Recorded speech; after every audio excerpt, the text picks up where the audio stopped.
Good morning. It's 11 a.m. Welcome everybody to the Real Biz Academy's aka Centermac weekly sales training. Today we got a lot of people attending, so that is really excellent. Let me go ahead and say hello to Mello, Joe, Carrie, Maggie, Libby, TM. Oh, my IQ is huge. Oh, that's probably Feng Jiao. Okay. All right. Johnny, Justin. Okay. There are a couple of other people. I can't really tell their names. Chen Gong, I don't know who you are, but welcome. I know you're one of us.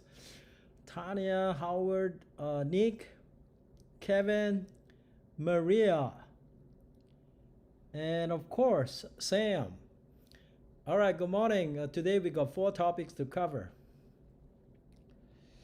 Oh, okay, I know who you are now. Liu Yong. All right, thank you.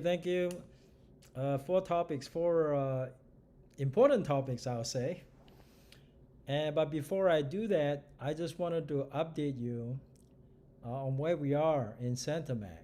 As I indicated to you, I have a strong desire to make Centermac into a virtual brokerage for a few reasons. I think in the pandemic environment, the virtual brokerage makes perfect sense. Reason is that there is a little, welcome. Who is this? Carlos, hey, good morning. And Amy, good morning. So there are a couple of uncertainties. One has to do with, the economy. We don't know. Right now it looks like it's under control, but whether we're gonna get another wave or not, we don't really know. I've been vaccinated twice already, but from what I was told, it's only good for 6 months, and I have to go back and get vaccinated again. So it's not gonna. I don't think it's going to change completely, but I think people are becoming more aware of the risk involved in COVID. People are taking the necessary precaution, wearing our face mask, washing hands, keeping our social distance, and so forth. For this reason, and also for the reason that the economy is under control, but we don't really know if it's gonna get worse. So I think if you go virtual, you can better control your costs. You can minimize the risk. But in terms of customer service, you're not gonna get lesser customer service as an agent from us anyway, from me anyway.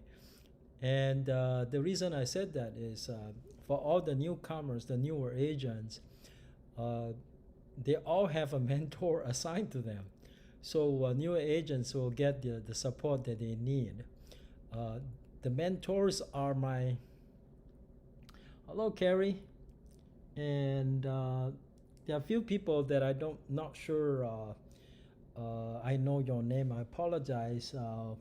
Wei Hang, okay, I think that's Wei. Yeah, that's right. Win, right, Win. Okay, all right, and the new people have slightly different terms than the original agents that I used to hire. We're getting better in finding that agents that are committed to being professionals. So one of the things I do is to make sure they get enough support. And by assigning a mentor to them, they will always get either support from me or from the mentor that they work with. Now, the mentors are primarily my assistants. They are assisting me to answer your day-to-day routine questions. You don't know how to get onto the MLS. You don't know how to navigate around MLS. Those are the things you can consult the mentor.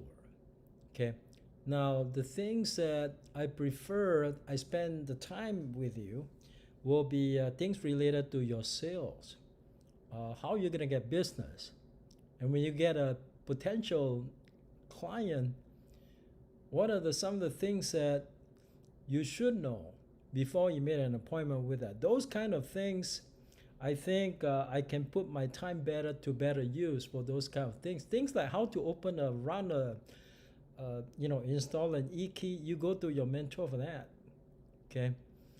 And also we are improving on Zipform support, that's for sure. Afterwards, I'm gonna show you how I'm able to upload the tutorial videos. So far, we're just doing it for the Chinese ones. I think the Chinese agents tend to need more help and support in that regards. I'm not saying that the English-speaking ones aren't important, but afterwards, I'll show you why I start with the Chinese one, okay? Certainly, I am going to the Philippines to hire more VA help to help me with the video editing for the tutorials for the zip form. I've already recorded pretty much the entire library that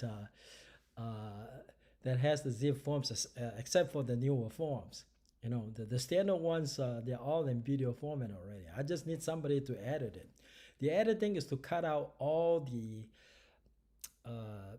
quiet moments, so that you can watch the video more efficiently, as opposed to having to listen to things that are not important. So that's why it requires some editing. So I'm getting some help doing that.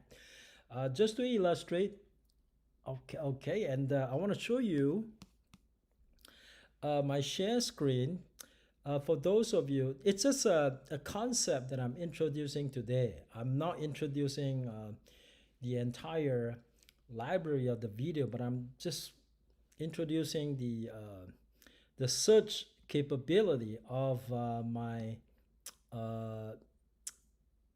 Chinese YouTube channel. But the same functionality is going to happen in the English channel, but the Chinese one actually is it's good. So I'm gonna show it, and let me close this. Okay, I'm gonna leave this one here. I'm gonna close that one. Okay, so let's go to the my YouTube channel.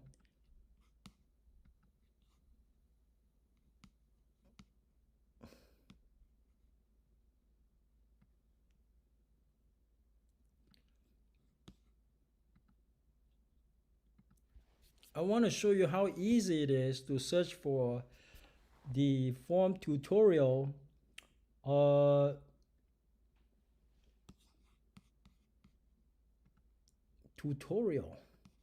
Okay. All right, let me go to my channel. Need SEO for your website? Go to Fiverr. Find the right SEO expert for your website and start ranking higher. Okay. Turn that off. Let's go to my channel first. I want to show you how easy it is to search for the tutorial that you need in case you don't know how to fill out certain forms, okay? So you just go to the search box. Let's see where the magnifying glass is. It's right here. So if let's say if I want to search for RPA in this channel. Hello, Brian. I want to search for RPA in this channel. It will be RPA. You just go ahead and, whatever that form code that you get from Zipform, you just use the same code. And you'll be able to find the form that you need. And if I hit return, it will show the relevant video. The two below are obviously not relevant. The top one is relevant. And the reason why you will know is because I intentionally inserted the form code RPA in the title. That way, it makes it easy for you to search for the form. Now, the first form, not all the forms are made public though. Some of them are unlisted. But typically, the tutorial for a single form will consist of 4 videos, 4 to 5. So I break them down to 4 videos. And by searching for the form, using the form code in the magnifying glass, you will find the video number 1. From video number 1, there will be video link from video number 1 to video number 2 to video number 3 to video number 4 and so forth. If I click this one, so it's RPA, and I'm gonna click this 给 one. 打出来。 Okay. 打出来之后，这里有2个选择。 And then there 你看 will 哪一个 always 是 be 你 a 要的？ link. 先看一 in 下 the 这个 comment. Residential Purchase Agreement。 If you look at the link in the comment, 这个版本呢是15年12月份出的版本。 okay, maybe it's not here, but I'll Okay. add one later on. 我 There 看 should 一 be a 下，这 link. 是不是我要的表格？ Okay. I hope everybody can hear what I'm talking. So from video 1, you can go to video 2, 3, and 4 because there's an entire series on the RPA. If you look at my playlist, you'll be able to see the entire series. But you're not going to be able to see this. I'm the one that sees this. Okay. So you can see I got playlists here. So this one is talking about playlists for the RPA. As you can see, there are 1, 2, 3, 4 videos here. Now, when you do the search, you will find the first video pretty much all the time. So after you watch the first part, you want to continue, you can go to second one, third one, and fourth one, and so forth. And also the plan is to include timestamps in the description. That way you can jump to whatever paragraph or section you want to watch and not have to watch the entire video just to find the part that you need. Let's say, for example, you want to find out about contingencies, then you will go to the description and find the timestamp that has the word contingency and click, and then you go to the video and find the usually the chapter will be down below, so you just kind of jump to that chapter. Okay, that's just one form. And then I'm pretty sure we'll have eventually we'll have all of the forms in my YouTube channel, both the Chinese one and the English one. Okay, all right, so that's it. So that's just to give you a heads up that this is available to you for experienced agents as well as for new agents, because I do upload forms that are more advanced that are seldom used to my YouTube, but those will come later. Just the easy ones first. Just the ones that are used most common. Okay, all right, let me go ahead and get out of my YouTube channel. So now let's go ahead and go to today's first topic. First topic is on, let's see, what's the first one? Oh, okay, on the zip form. So let me go to my zip form page. My zip form page is right here. Your session will expire. Okay, all right, great. It did expire. Okay, let me go back in. Sorry about that.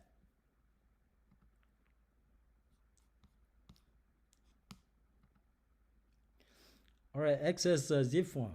Okay. And I'm just going to jump right into a folder that I created for one of my up and coming listings. I'm pretty sure that one is going to close the escrow after July 1st. So that is a relevant transaction as far as I'm concerned. Okay. But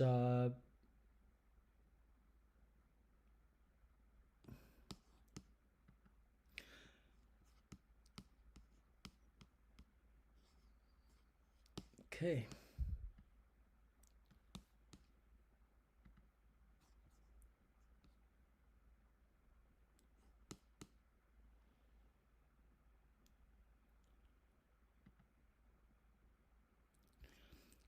All right, I think I may have imported that form already. Okay, to save you guys some time, so I imported that form. The title of the form is Fire Hardening and Defensible Space Advisory. It's called Fire Hardening and Defensible Space Advisory, Disclosure and Addendum. This form was created by the CAR in response to a new law that was passed January 1st, 2021, but only become effective July 1st, 2021. So this is June 15. So we got to be familiar with this form somewhat. I'm not 100% familiar with this form, but I did look up the relevant law and I studied the form this morning before I go on to my live stream. But this form is a mandatory form if your property meets one of the three conditions below. Number one is a residential property that contains 1 to 4 units. So 1 to 4 units only. Anything outside of that is not covered by the fire hardening and defensible space advisory disclosure addendum. So you don't have to worry about it. But if you are selling a duplex, triplex, or a fourplex, we already know about single family residence, but if you're selling a duplex, triplex, and fourplex in Yorba Linda and perhaps Irvine, then you need to be aware of this requirement. That's only the first requirement. In order for the law to apply, the second requirement must be met. And the second requirement has to do with whether or not a seller is required to provide a TDS. Don't assume a TDS is always required. TDS is only required if it's 1 to 4 units and the seller is not someone related to probate proceeding or a bank who got the property into their REO department after a foreclosure, because they would not know anything about the property. So the law excuses them for not completing a TDS. I'm sure you're aware of that because that's in the real estate license exam. Okay, so if a seller is required to comply with the TDS, it's a second requirement. And the third requirement is, well, actually there's one other requirement, which should have been the second one, is that it was constructed before January 1st, 2010. So if it's a pretty new structure that was constructed after January 1st, 2010, you don't have to comply with this requirement. So that's another requirement. The fourth requirement is that the property must be located in either a high or very high fire hazard severity zone. Well, how do you know if a property is located in a high or very high fire hazard severity zone? One place to start, and this has to do with fire hardening disclosure, okay? Now, if you don't know what fire hardening means, to simply put, it means to make your property more resistant to burning when there is a wildfire. It's called fire hardening, because a lot of properties were lost due to wildfire. So the government decided that there should be some measures taken to protect buildings, or to minimize the loss of these buildings through wildfire. So fire hardening, to make it kind of stronger or more resistant to combustion. And the fourth requirement is whether it's located in the high or very high severity hazard severity zone. You go to this natural hazard disclosure. I'm pretty sure many of you have seen a standard. Let me see if I can go to my. Oh, are you guys able to see my screen? I hope you can. If you're able to, I will show you a screenshot that I took. earlier. This is a screenshot I took. Okay. So this is the first page of the natural hazard disclosure. Let me see if I can enlarge it a little bit.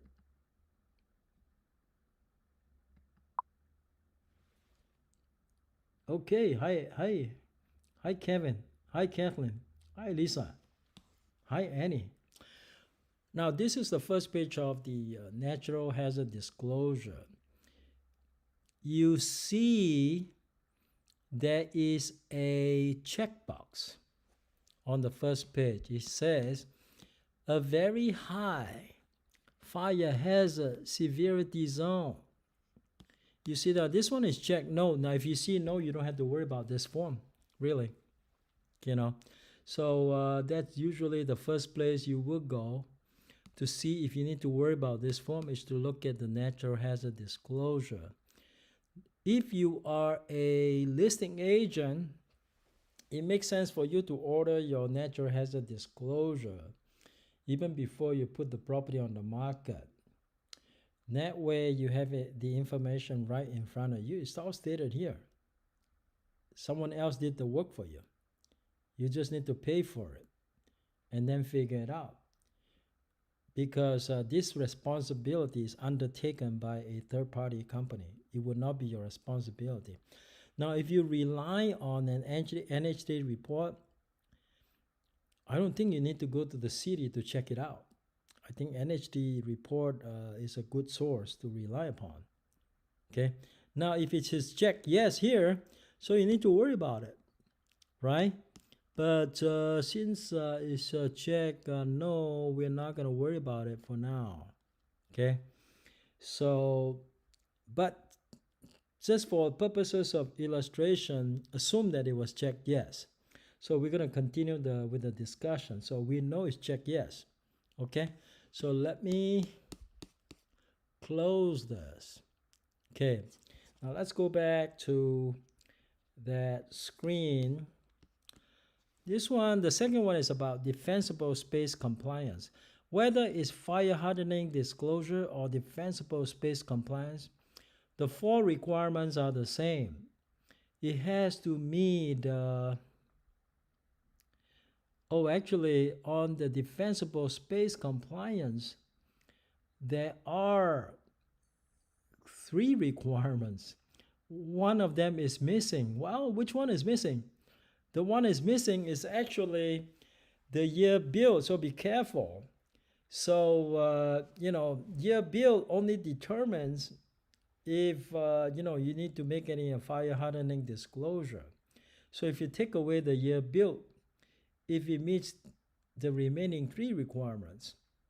So in other words, even for building that is built after January 1st, 2010, you still have to worry about defensible space compliance if it is 1 to 4 units, and if seller is required by law to provide a transfer disclosure statement to the buyer, and the property is located in a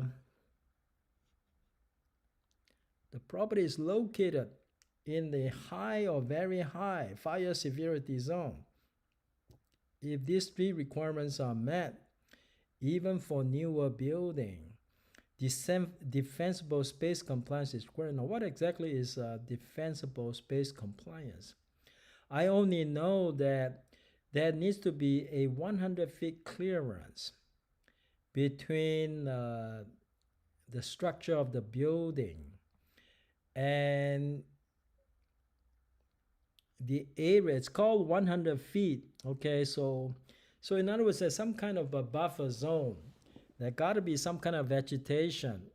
That's why it has to do with vegetation management, which we'll see later on. Okay, so we'll talk more about this in the future. I'm new to the form, so today that's all I'm going to talk about. Where to locate the information, I already showed it to you. Now, if in fact you are required to make the disclosure based on 1A because it met all the 4 requirements, then you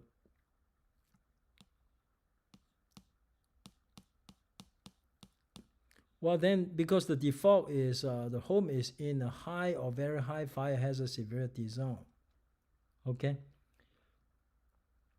You see, even if the home is not in a high or very high fire hazard severity zone, there is no law that says the seller cannot provide this information only as advisory only.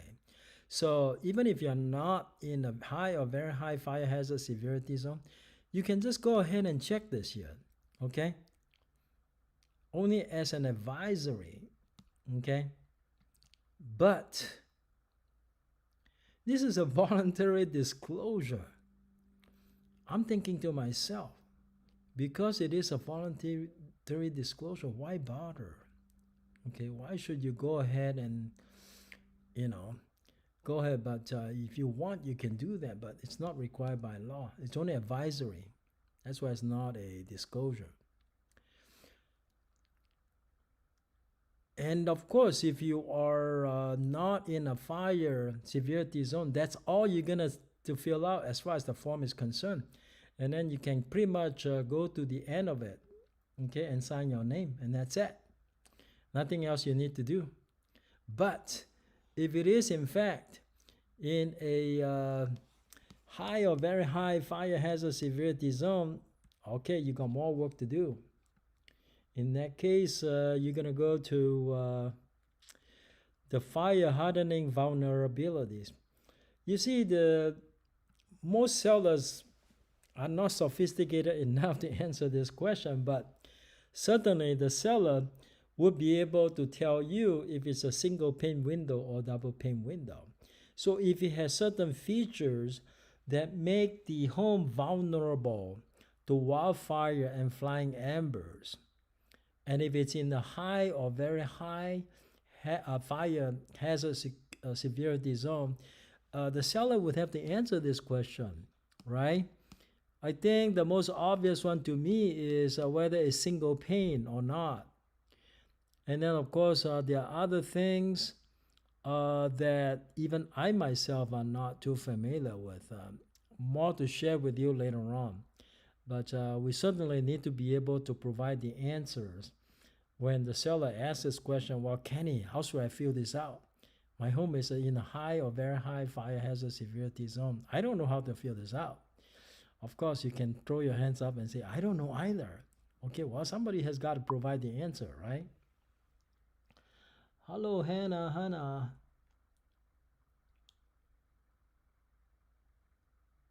Yeah, unfortunately, but don't you worry.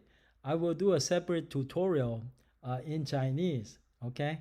And that will be in the form of a video. I'll upload it to my Chinese channel, so that's coming. So don't worry about that, okay? All right, so the seller needs to fill out 3B. And most likely 4 would also apply because 4 is based on 1A2. We've already covered 1A2 because 1A2 is actually more inclusive than 1A1 because 1A1 only applies to buildings that are built before January 1st, 2010, but 1A2 applies to pretty much all buildings if they meet the other 3 requirements. So, number 4 would have to be filled out. Okay.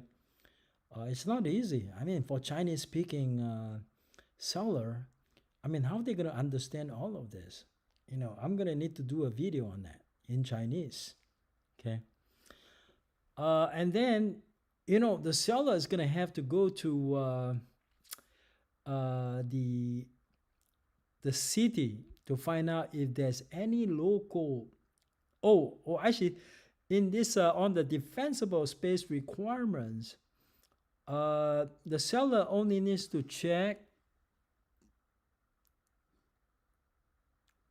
certain boxes that applies.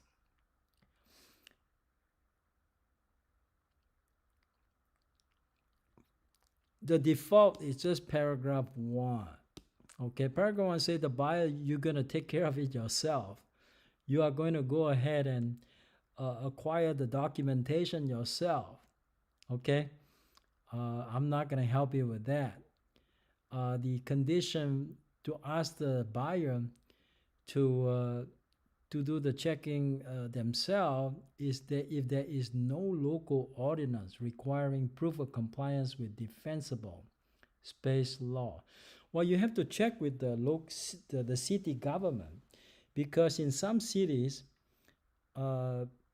even though there's no wildfire in cities like Monterey Park has what we call a point of sale ordinance. What that means is that before you can close escrow, the city will have to send an inspector to inspect for compliance issue. So, if the local government does not require proof of compliance with defensible space law, then it's very easy for the seller. Seller basically will just rely on number 1 and skip the rest of it. Okay, that's an easy one.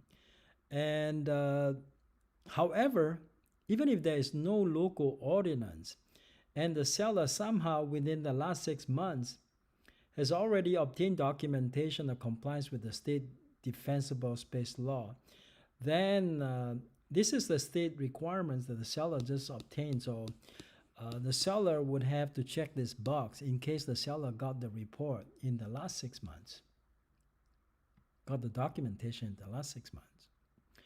That is if number 2 applies. Number 3 is talking about local vegetation management or other defensible space ordinance in effect, which permits compliance after close of escrow. In some cities, they may have local vegetation management ordinance, which allows the buyer to comply with it after they close escrow. If your property is in one such city, you can check number 3. Okay. All right, Lily, good morning. Number 4 talks about local vegetation management or other defensible space ordinance in effect, which requires compliance prior to close of escrow. So you have to be aware there are some local ordinance that allows compliance after close of escrow, and there are some local ordinance that requires compliance before close of escrow. So when you do your listing, you do need to go to the city to check it out. Are they allowing compliance after close of escrow? Or they insist on compliance before close of escrow? Then check your box accordingly. So as you can see, if you list a property in a high or very high fire severity zone, that's a lot of extra work, right? Okay. All right. And then number 5 says, if 2 or 4 is checked, the local agency from which a copy of the documentation may be obtained is. So you're supposed to, if you check 2 or 4, you're supposed to let the buyer know where to obtain the documentation, and then supposed to provide a phone number right here in the empty space, so they can call that phone number. And once this is completed, then it's supposed to be signed by everybody. Now, on the form, and I'm not even sure, unless I read the details in the law, how soon you have to provide this disclosure to the buyer. I assume the same time frame that works for TDS also applies to this particular form. So for right now anyway, until I verify with you, we're going to assume that the same timeline, the same requirements that apply to TDS also apply to this form. Just look at it as an addendum to the TDS, then you won't go wrong. Okay? All right, that's it for this form. And now we're going to go to the second topic for the day. Okay? Now, the second topic for the day is on, let me go back here. Let me Go to my scene window.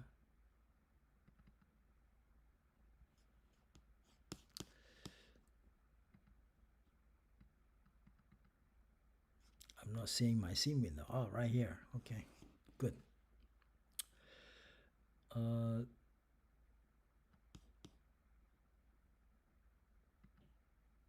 All right. Okay, this is my PowerPoint slide. Okay. Now let's go to my second topic for the day. Wow, we got 30 people already. Okay, you guys did a good job today. Okay, thank you so much for coming. All right. Let's go over the top 5 MLS rules violated by Centermac agents. And of course, I would know, right? Because every time when you violate an MLS rules, I have to find out about it because they will send me an email notifying me the nature of the violation. Okay. The no front picture is actually quite common. I got agents that make the mistake of only putting the interior picture and not a picture showing the front of the building. You can show the exterior of the building, not necessarily showing the front door, but you have to show the exterior, like a scene in the backyard. That's outside, that's exterior. But most people will just show the front view, the front entrance. Very rarely do you see people put the side view of the building because it doesn't convey a lot of message. So, but if you don't have a front picture, this fine, the $250 I'm telling you about, usually they give you enough warning. They will not fine you right away.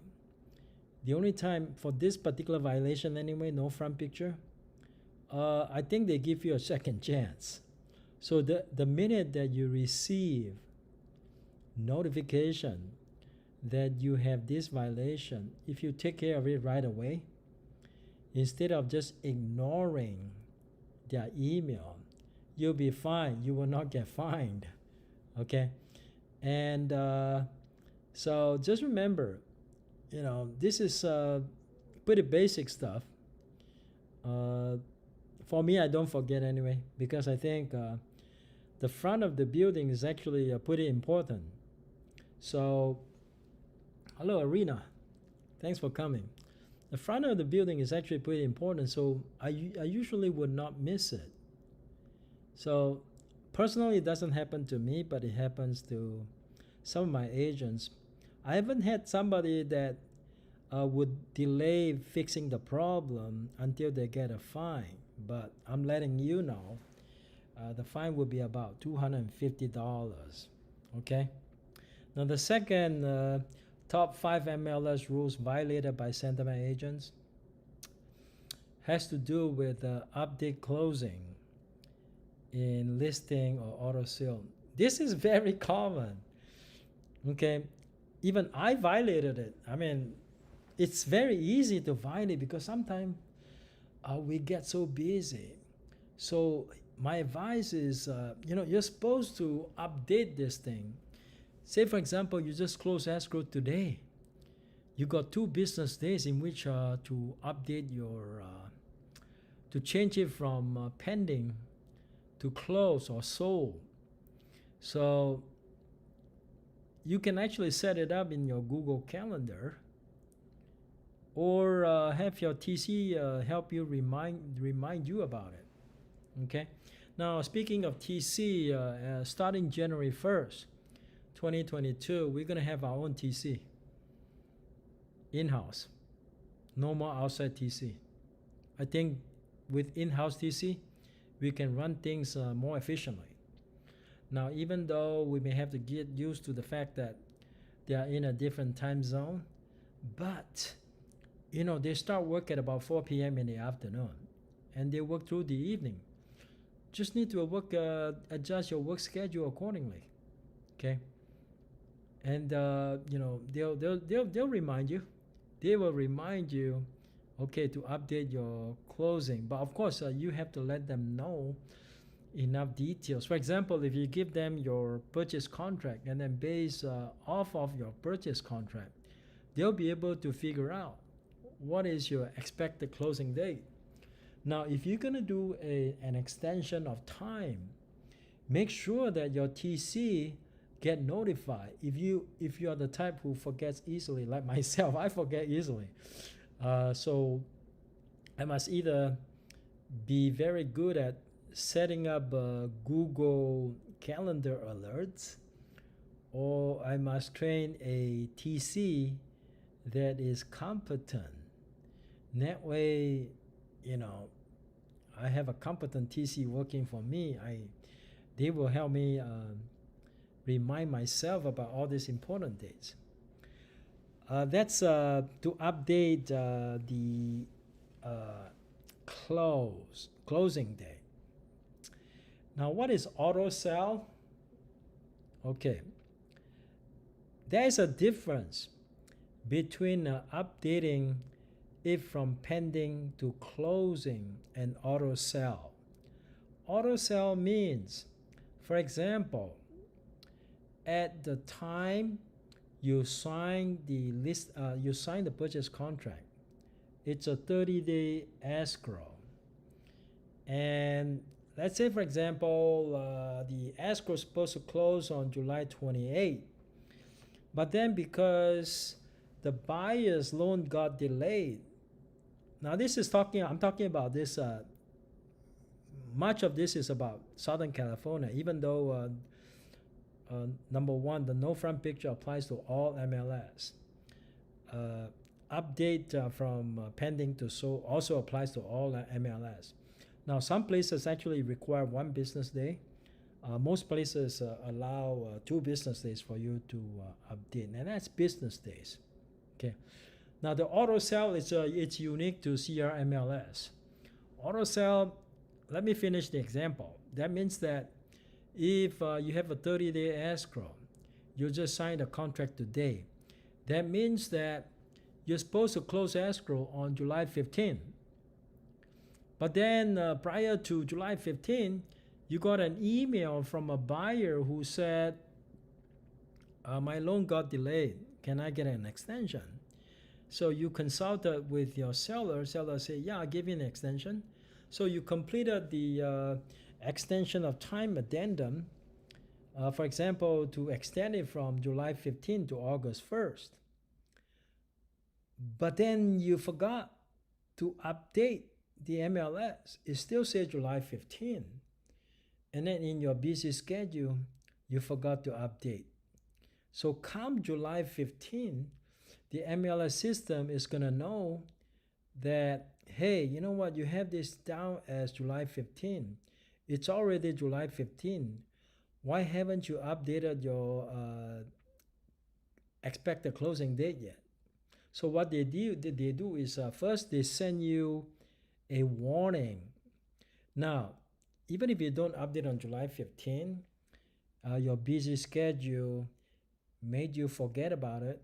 And then they send you a notice. The first time they send you a notice, you won't get a ticket. But if you don't fix it like within 3 days after they send you the notice, then it automatically goes into auto sold. That means that they assume you're already closed.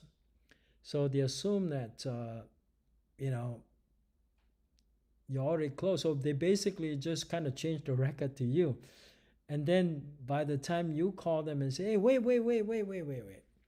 The new closing day is August 1st. Once they change it to auto sold, you can't even go to the MLS to update it anymore. So you're supposed to call them up. And I think even at that point, you might not get fined. But if it persists too long, you're going to get fined $250. But if you continue to ignore them, the fine actually goes up. They will double the fine. So be aware of auto sell in CRMLS. Okay? Be aware. And check your spam too. Sometimes they go into spam. Okay? All right, next one is interference with another agent's listing. Now, this is a big one. Okay. Now, sometimes we have to respect the exclusivity of another agent's listing. For example, if you know an agent has an exclusive listing with a seller, do not attempt to call the seller to even say something bad about his current agent so you could get the listing, cause the seller to cancel the listing with his current listing agent. Now that is interference with exclusive listing. The fine is pretty severe. It's about $2,500, so be careful about that one. Be very, very careful. I'm sure you don't appreciate some other agent contacting your seller when they have an exclusive, when you have an exclusive listing with your seller. Okay. Now, next one is for sale sign showing agent branding in MLS photo. See, because sometimes when we take exterior photo, if you take it at a certain angle, now for example, if you've already installed the for sale sign, you take it from the side, you see your personal branding. But if you take it perpendicularly, you don't see your branding because you can't really see the branding when you take it perpendicular. Just pay attention to that. Same thing for this one, they will give you a chance to correct it. But sometimes because of your busy schedule, you just ignore them. That's when you get fined, and that's also about $250. Okay, so these are the top MLS rules violated by Centermac agents. Okay, let's go on to the next one. All right, next one we're going to talk about is How to Win Friends and Influence People by Dale Carnegie. Now, this is a book that I've had with me for a few years, and it's like a Bible when it comes to sale. You got to have this book because every now and then you can refer to the rules. And today we're going to talk about rule number 3. Rule number 3 means arouse in the other person an ego want. What does that really mean? How do you make a person do something that you want them to do, but they may not have the motivation to do it? Okay. Just to give an example, this book, they talked about a calf. A calf is a baby cow. So how do you make the calf move? If you drag it, it doesn't want to move. You push it, it doesn't want to move. So in this book, the example that they gave is somebody who has a good sense of this particular principle basically stick their finger out and let the calf lick the finger, because I think the calf wants to feel like, hey, you know what, I'm getting something I want. So she was eventually able to lead the calf into in an area where the owners want the calf to be in. So the thing is, how do you make somebody do something unless the person really want to do it? Another example that they gave is about kids don't want to go to kindergarten. If you only think in terms of your interest and not their interest, sometimes we miss the point. See, the kid, how do you make a kid go to kindergarten? Well, the way to do it is to make it sound like it's a fun thing to go to kindergarten. So when this couple failed to get the kid excited about going to kindergarten, they did some finger paint with the kid. So that kind of aroused the kid's interest. So eventually one evening, one of the either the husband or wife woke up and saw the kid was doing the fingerprint himself. And then eventually the kid just got excited about going to school, because one of the things that the couple said to the kid was, well, when you go to kindergarten, you get the fingerprint. Isn't that what you want? Okay. Then the kid got excited and decided that, hey, you know what? That's where I want to go.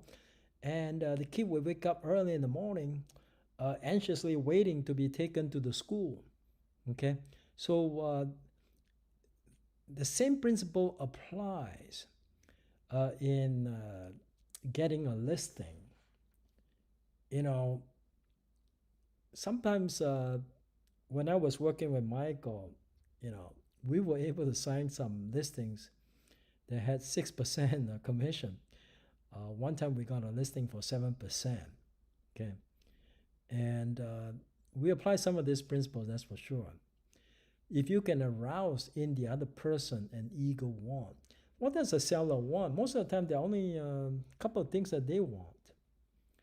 Most sellers, average seller anyway, they want the best price for their home. They want it sold in the least amount of time possible. Now, one of the questions we have to ask a seller on the phone when we make the prospecting call is we ask them, when do you plan on moving?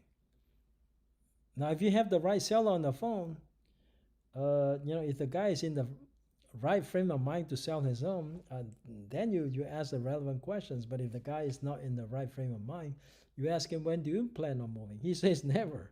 Okay. Of course, my fairy taught you don't give up yet at that moment. You ask a few more questions before you give up. But if you ask the right seller, he's going to say, well, I'm thinking about 6 months from now. Oh, then of course, you go ahead and affirm and approve, if you know what I mean. So you're going to say, in 6 months, oh, how exciting. And then you ask the next question, where are you moving to? And then he say, Boston, right? So the next question, naturally, you're going to ask is, what's taking you to Boston? He might say something like, my grandkids are there in Boston. Oh, okay, so his motivation is to be in Boston, to spend time with his family, particularly his grandchildren, right? So you go through the rest of the script, and then at the end of the script, you try to get an appointment. He kept saying no. Now at that point, how do you convert this person into a yes? You have to apply a few principles, and of course, this is just one of them. So when the guy has an objection, you handle that objection, and you ask 2 questions relating to handling of the objection. So basically, you handle the objection and then ask 2 questions. The 2 questions has to relate to what he's going to be doing in Boston, because his motivation for selling the home is to be with his family. Well, think about the joy and happiness waiting for him in Boston. If he's able to get it sold. Of course, the sooner he got it sold, the sooner he can spend time with his grandchildren, right? So when you ask the question, always focus on what the other person really wants, and you have to arouse his interest. Get him excited about moving to Boston. So this is some of the principle. Okay, now let's look at the next slide. Now this particular statement says, if there's any one secret of success, it lies in the ability to get the other person's point of view and see things from that person's angle, as well as from your own. Well, there's actually a story in the book talking about a man wanting to host a series of seminars in a hotel. And he started making prints of the tickets based on the original price given by the hotel. So he's already spent the money promoting the events, and suddenly he got a call from the hotel saying, we are increasing the price like 300%. He almost fainted. Now, some people, maybe a lot of people might get upset, say, how could you do this to me? I've already spent all that money and effort promoting this. So, if you go by that approach, it's not, according to this principle, it's not really a good approach. It is better that you meet with the hotel manager face to face and sit down with him and then speak in terms of his point of view and see things from his angle. His angle is he's supposed to make money for the hotel. Now, if charging you this amount of money, it's not going to make the hotel profitable. So, and if contractually he's allowed to change the price, which he's allowed to do anyway, okay? If you try to be upset and fight with him and saying that, well, you can't do this to people, that's from your own point of view. That's looking at things from your point of view. Whereas if you sit down with him and take out a piece of paper, on the left-hand side, you put down the advantages of raising the price and the disadvantages of raising the price. And the person who was going to do the seminar made the hotel manager. Well, first of all, he spoke in terms of what's important to this hotel manager. You always speak in terms of what's important to your seller. Okay, I'll get to it in a little bit, but let's finish this story. So by the time this speaker finished his discussion with the hotel manager changed his mind. Instead of a 300% increase, he lowered it to 50%, which is more palatable for the speaker.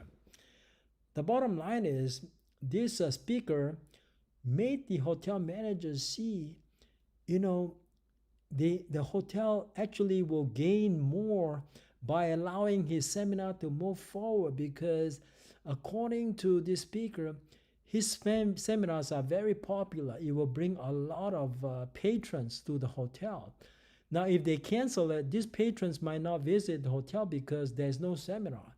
So after weighing all the pluses and minuses, the hotel manager actually went with him.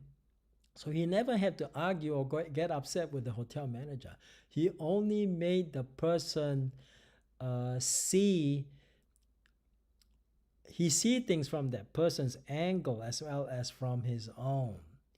And, just kind of, first you make the person realize that, hey, you're with him. You understand why he's doing this. But has he ever thought about the consequence? If he does that, he moved forward 300% increase. The hotel will probably lose even more money. So that was very convincing. Now let's get to how you can apply this principle when you call up a for sale by owner, or you have a listing appointment with a for sale by owner. First of all, you have to understand, why does a person want to sell the property on their own? Now, if they are not a licensee, what is their motivation for selling the property on their own? Usually there are several. One of them is to save money. Another one is distrust for real estate agents because they had a bad experience. Now let's deal with the first one. The first one talks about saving money. Now when you go meet with the seller, never put them down. Never say that your way is better than his. Now, if you start with that approach, you're never going to sign a listing with the seller. One thing, when Michael was still with us, he did really well is he always praises the for sale by owner. He's always have nice words to say about their decision to sell the properties on their own. Now, he would say things like, oh, I'm pretty sure you look like a very intelligent man. Just by speaking with you, I know you're a very intelligent man. And I know you will get it sold eventually. No doubt about that. Okay? And then he started going into, yeah, you get it sold, but what I'm offering you not only will get it sold, I'll put more money in your pocket after you paid me commission. That's the approach you want to take. Because if you start putting them down, you never get it sold. Forget it. You're going to lose this client. Okay? So always remember, show empathy and look at things from the other person's point of view and affirm and approve of what they do all the time. Affirm and approve. Okay? All right, so that's it. And I want to show you the next quote, which is from Zig Ziglar. And this is a good one. You can have everything in life you want if you will just help other people get what they want. Okay? You can have everything in life you want if you will just help other people get what they want. Now, some of the things I'm doing with my YouTube channel is responding to every single comment. I mean, every single one of them that are posted under my YouTube videos. You have to understand, when people post something under your YouTube video, they expect a response. Unless they come with bad intention, even the negative comments should be responded to. People want to be affirmed and approved of their action. For example, somebody might post something negative. They might say, you know what, that is I don't like the fact that you are interrupting your speakers. That's another thing that I have corrected. Nowadays I let my speakers finish whatever they're gonna say, and then I leave everything at the end, at the conclusion, and then I'll start talking to the speaker. So the thing is, give them what they want. Now the people that come to my channel, what they want is, they want to know how they can pass their exam for the first time. So they will ask me questions. Sometimes they will read the exam question and send me private messages. I tell you, I think I responded to at least 90% of them. And you can't imagine what kind of appreciation I'm getting from them. I'm also getting referrals from them. Okay, I get that kind of opportunities because I give them what they want. People want to feel like they are important. They've been responded to. They feel good. So we gotta do that, right? If you want to be better sales. Okay. All right, that's it for the second topic. Do I have a third one? No, I don't have a third one. Now, this is my third one. Okay, let's go to the last topic for the day, which has to do with if you have a seller or a buyer who has a dispute with each other, what is the best way to handle those disputes? Again, empathy and understanding will get you everywhere. Even if I believe the seller has committed fraud against my buyer, pointing fingers at the seller, that is not a good approach. Remember the principle that we just learned. Start looking at the point of view from the other person's angle. Okay?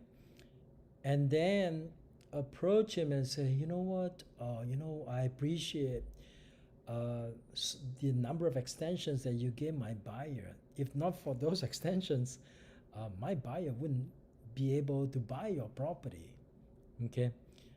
Of course, if my buyer never bought the property, none of this alleged non-disclosure thing would happen. What happened is, let's say, for example, the buyer bought an agricultural property. On the agricultural property, there are some battery in a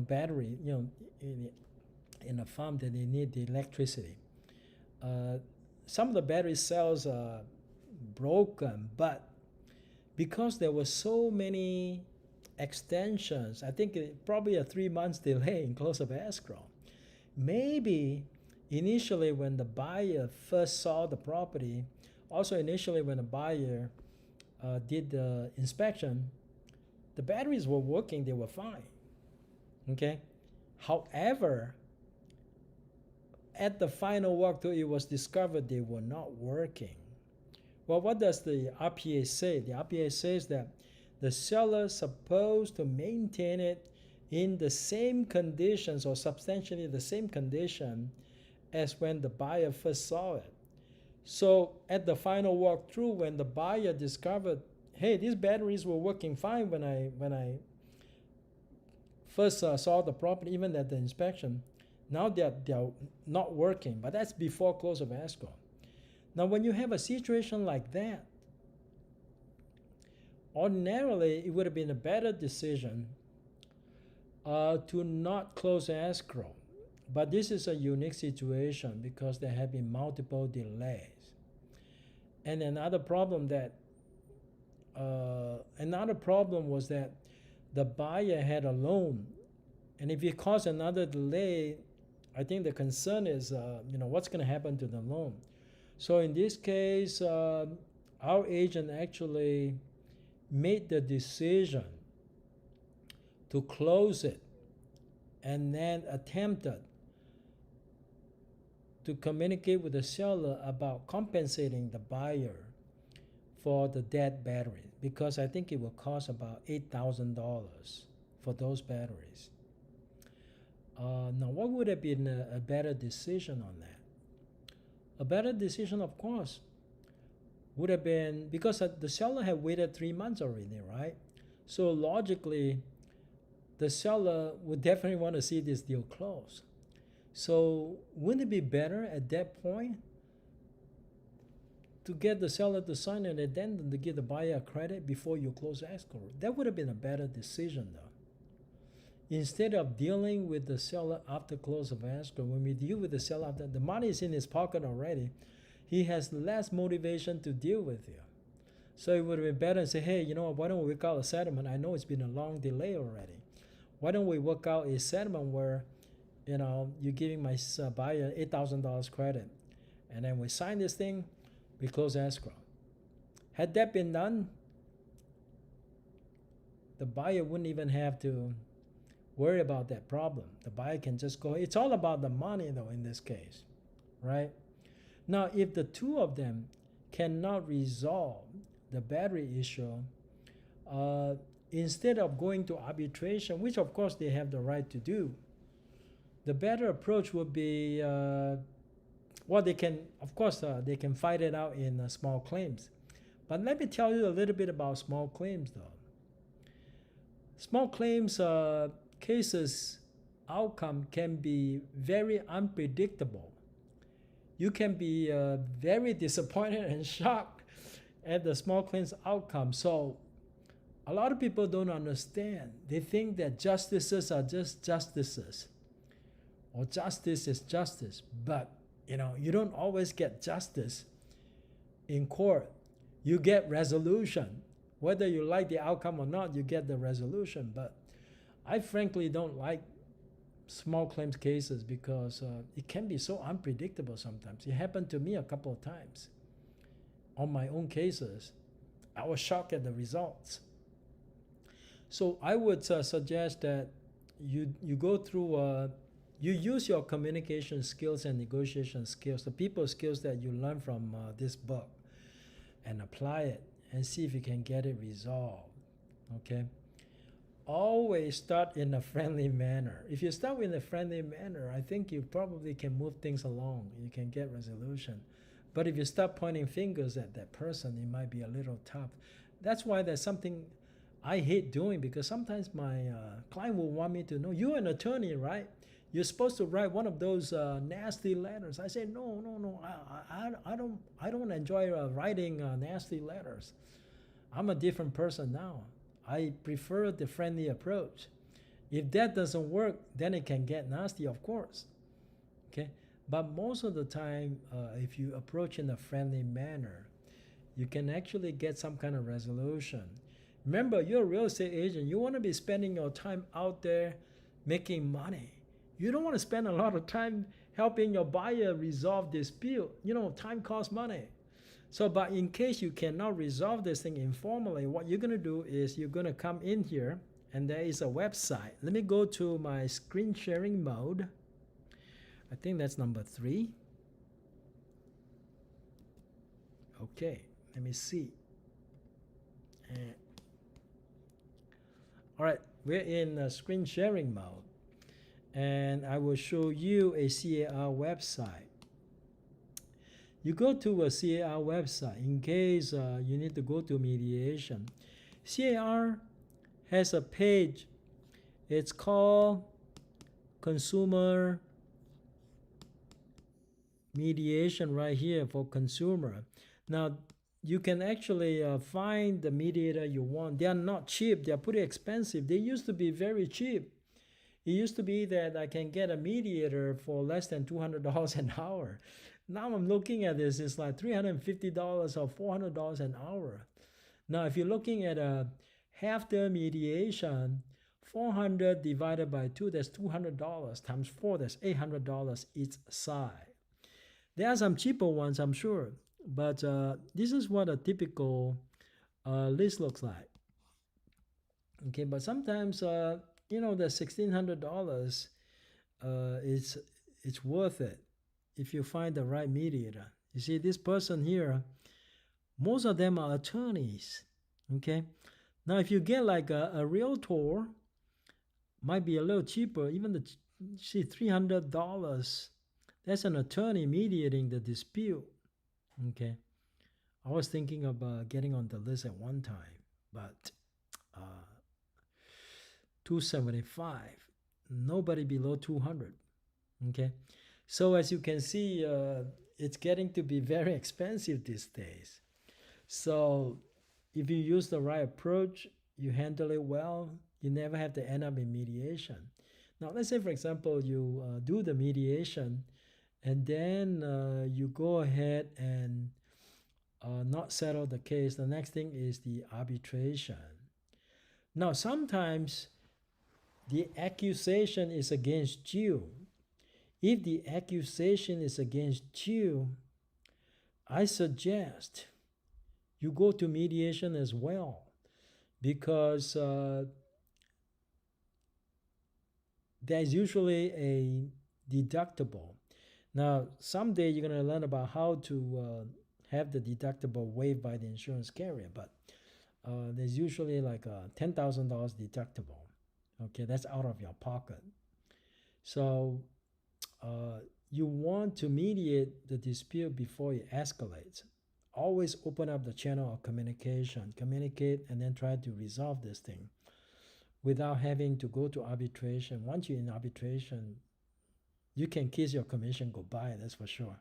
Okay, because it can get very, very expensive. Okay, all right, that's it for now. It's a long session today, and I appreciate everybody for coming. And don't forget, next Tuesday, the training is at 8 p.m. We have the Southern California real estate market update for the month of June 2021. Okay, mark it on your calendar. Now, I send you guys a Google Calendar notification. Not everybody knows how to use it. I understand that. But learn how to use it. It's a lot easier for me. All right, Lynn, you're welcome. It's a lot easier for me if you all start using, learning how to use a Google Calendar. That way, if you're coming, just click yes. If you're not coming, click no and give me a reason. I don't expect everybody to be able to attend every single one of this. It's going to bound to happen that some days you just could not make it. For example, you have a doctor's appointment that conflict with my schedule. You have a close of escrow. You have to be at the escrow, or you have to do something urgent. Okay, I understand that, but I schedule the live stream this way. That way, if you miss the daytime one, you always have the 8 o'clock one that you can attend. Also, I do live stream on this, and if you miss it, please do me a favor. Go back and watch the live stream, because there are some important information in the live stream. Now, if you do watch the live stream afterwards, please put down something in the comment section and let me know you watched the video. That way I know you watched it. Otherwise, I have no idea whether you attended the training or failed to attend or not watch it. Okay? All right. Have a nice weekend, everybody. I will see you next Tuesday.